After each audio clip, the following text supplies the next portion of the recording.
मैं अगला नाम लेना चाहूँगा लॉजिस्टिक इंडस्ट्री के जाने माने नाम एशिया शिपिंग कंपनी के कंट्री हेड।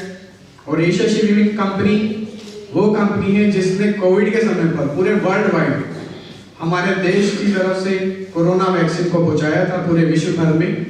और उसकी उस कामयाबी का सबसे बड़ा राज हमारे बीच मौजूद है, जिन्होंने उस समय उस कंपनी को लीड किया और आज वो एज ए कंट्री हेड के रूप में हमारे बीच हैं, डॉक्टर पुष्पेंद्र प्रताप सिंह जी। मैं जोरदार तालियों से आपका स्वागत करूंगा और निवेदन करूंगा कि मौजूदा समय में किसी भी राजनीतिक पार्टी, किसी भी जाति धर्म से उठकर देश के युवाओं का जो रोल है उस पर आप अपने दो विचार रखें। First of all, I would like to extend my gratitude to Gunjan Mehta ji, Saini साहब और डायस पे जितने भी वहाँ बैठे हैं सबको मेरा हाल में नहीं आता है। मैं भी हिंदी बोलने की कोशिश करता हूँ। हम लोग इंडस्ट्री से हैं तो we always try to speak in English only, but मैं हिंदी में बोलने की कोशिश करता हूँ कि आज जो विवेकानंद जी जिनका आज जन्मदिन है, बट उनके जन्म दिवस पर जो ये युवाओं के लिए जो इवेंट हो रहा है, इससे बड़ी चीज़ कोई हो नहीं सकती। पहली बात तो दूसरा हम लोग छोटा सा अपना इंट्रो देता हूँ कि जैसे सर ने बताया कि मैं 25 ईयर से शिपिंग एंड लॉजिस्टिक इंडस्ट्री में काम कर रहा हूँ और डॉक्टर लॉजिस्टिक्स या लॉजिस्टिक एक्सपर्ट्स के नाम से जानते हैं मुझे। उसके अलावा मैं एक फिलैंथ्रोपिस्ट हूँ, सोशल कॉजेज को अक्रॉस इंडिया सपोर्ट करता हूँ। Be it anything, that could be a depression also, that could be old age also, education for underprivileged students also, और maybe other causes, cancer है और बहुत causes हैं, water crisis है India में। तो जहाँ जहाँ मुझे मिलता है मैं अपनी इंडिविजुअल कैपेसिटी में वहाँ जाके एज ए फिलैंथ्रोपिस्ट सपोर्ट करता हूँ। ये मेरा दूसरा है। तो 25 ईयर्स में मैंने एक चीज़ देखी या जो मैं कर पाया अपनी इंडस्ट्री में कि जितनी भी यंगर जनरेशन है और मुझे जहाँ जहाँ मौका मिलता है मैं वहाँ मेंटरशिप करने की कोशिश करता हूँ। मीन्स चाहे वो जॉब अपॉर्चुनिटीज़ हो, चाहे काउंसिलिंग हो, जो भी कुछ कर पाता हूँ। क्योंकि जो यंग जनरेशन है, जब हम आए थे, बेसिकली मैं हमेशा कहता हूँ कि मैं किसान का बेटा हूँ और यहाँ तक मैं अपनी मेहनत के बस पर पहुँचा हूँ। तो मुझे क्या लगता है कि कई बार हम थोड़ा सा सहारा देते हैं किसी भी यंग जनरेशन को जो लोग कुछ करना चाहते हैं। जैसे यहाँ से एक तो बैठे हुए हैं, ये मोटरसाइकिल के किंग हैं, एक हेलमेट ऑफ इंडिया आ गए थे, एक अंकुश शर्मा हैं जो अपने सोशल बनाने चाह रहे धंधा समाज में सर्व करते हैं, जबकि उन्हें उस चीज़ से कोई लेना देना नहीं है। सब जॉब वाले हैं, सब अपने बिजनेस में काम कर रहे हैं। तो आज जो नई जनरेशन है, मैं उनको 2-3 चीज़ जरूर कहूँगा। वैसे सब हमसे ज़्यादा समझदार हैं, गूगल टाइप्स हैं, सब चीज़ गूगल पर कर लेते हैं, है ना। मेरी डॉटर है जो MBA कर रही है इंटरनेशनल बिजनेस में। मैं उससे कोई बात करूँगा उससे पहले उसका मोबाइल पे साथ चले ले जाते हैं।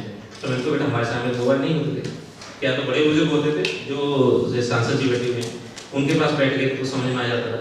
या कई बार हम बड़ों बुजुर्गों की बातें सुनते रहते, 4-6 लोग बैठते थे, उसमें उनकी बातें सुनते थे, तब समझ में आता था।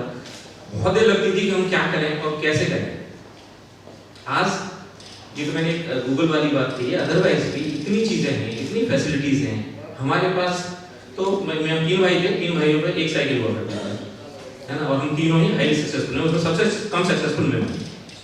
तो आप समझ सकते हैं, बस मेहनत करके यहाँ तक आए। तो जो यंग हैं, युवा हैं, जो गुंजन भाई ने बोला कि उनके लिए जो अवार्ड फंक्शन कर रहे हैं, सबमिट कर रहे हैं, उनको मैं 2-3 चीज़ कहना चाहूँगा। एक तो कन्फ्यूज जो होते हैं ना, कन्फ्यूज बना रहे हैं, क्लैरिटी रखें कि मुझे ये करना है, जो करना है तो उस पर तो पूरा फोकस करें।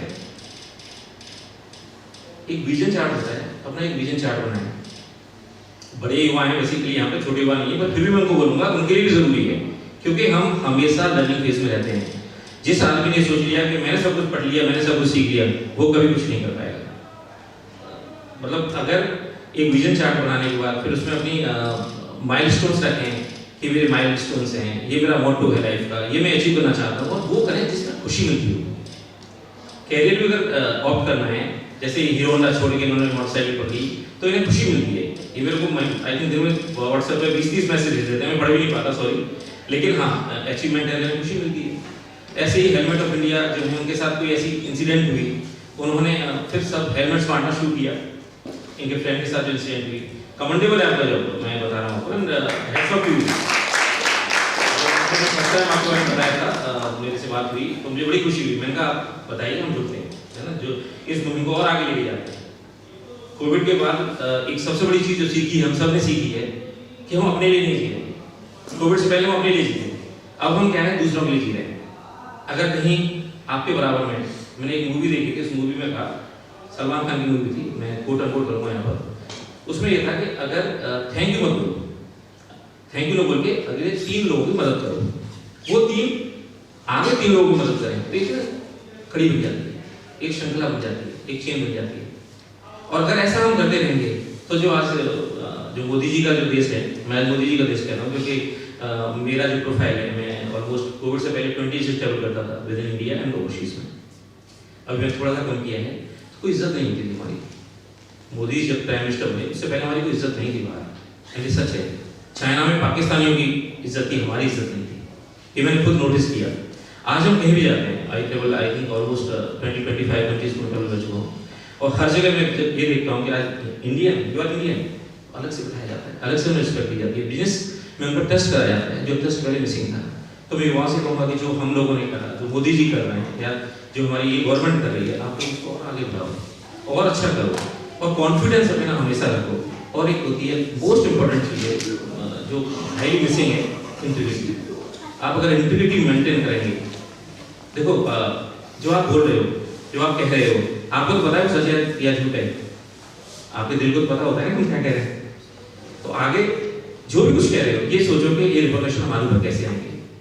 हम ये कह के कितना रात को अच्छी नींद आएगी, है ना, जो 7 या 8 घंटे सोना होता है वो अच्छे से सो पाए।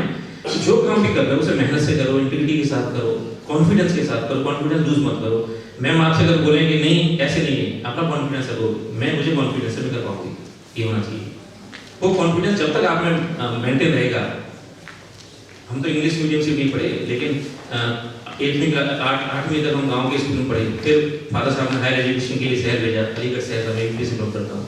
मैंने वहाँ से 12th करी, फिर ग्रेजुएशन करने के लिए दिल्ली आया, फिर मैंने जीनेट किया, फिर मैंने MBA किया, फिर डॉक्टरेट की, सारा कुछ करा। फिर इंग्लिश मीडियम ऑफ करा ना साथ, क्योंकि 12th तक तो हिंदी चलता रहा, उसके बाद हिंदी नहीं चल सकता था, लेकिन इंग्लिश सीखी। और जो कॉन्वेंट एजुकेटेड होते हैं, एक से एक बड़े इंग्लिश बोलने वाले जो लोग होते हैं, दिग्गज लोग हैं, उनके बीच में अपना झंडा फहराया। कैसे? ओनली मेहनत से, ईमानदारी से, इंटीग्रिटी के साथ में। तो मैं युवाओं को ये बोलूँगा कि ये सब चीज़ें मेंटेन करते हुए वो मेहनत करें। मेहनत का दूसरा कोई भी विकल्प नहीं है, देयर इज नो अल्टरनेट। अगर कोई ये कहता है कि मेहनत बिना करे घर बैठ के मेरे भाग्य में जो होगा वो आ जाएगा, बिल्कुल नहीं आएगा। भाग्य तभी साथ करेगा जब आप मेहनत करोगे, और मेहनत में ईमानदारी बरतोगे अपने काम में। दूसरा, जिस दिन आप हम जैसे हो जाओ या हमसे और बड़े हो जाओ, तो समाज को देने का टाइम आता है, पेबैक टाइम शुरू होता है। मेरा पेबैक टाइम है, मुझे ऐसा लगता है। तो मेरे से जो हो पाता है, मैं जहाँ होता है वो करता हूँ। कल भी हम एक समिट में थे जो वेलनेस पे था, हेल्थ के ऊपर था। मुझे तो लगता नहीं कोई कि एक से बड़ा डॉक्टर था वहाँ पे, एक से बड़े इंडस्ट्रीज लोग थे जो हेल्थ पे काम कर रहे हैं। और हेल्थ में जो हम बात करते हैं, केवल फिजिकल हेल्थ नहीं होती, मेंटल हेल्थ होती है, स्पिरिचुअल हेल्थ होती है, सोशल हेल्थ होती है, होलिस्टिक का काम कर रहे हैं। तो जब लोगों को देखता हूँ कहाँ लोग कोविड के बाद क्या कर रहे हैं, तो युवाओं से मेरा यही प्रार्थना है, निवेदन है कि प्लीज आप लोग भी इसी तरह से काम करें और इस देश को आगे बढ़ाएं। Thank you so much. जय हिंद, जय भारत।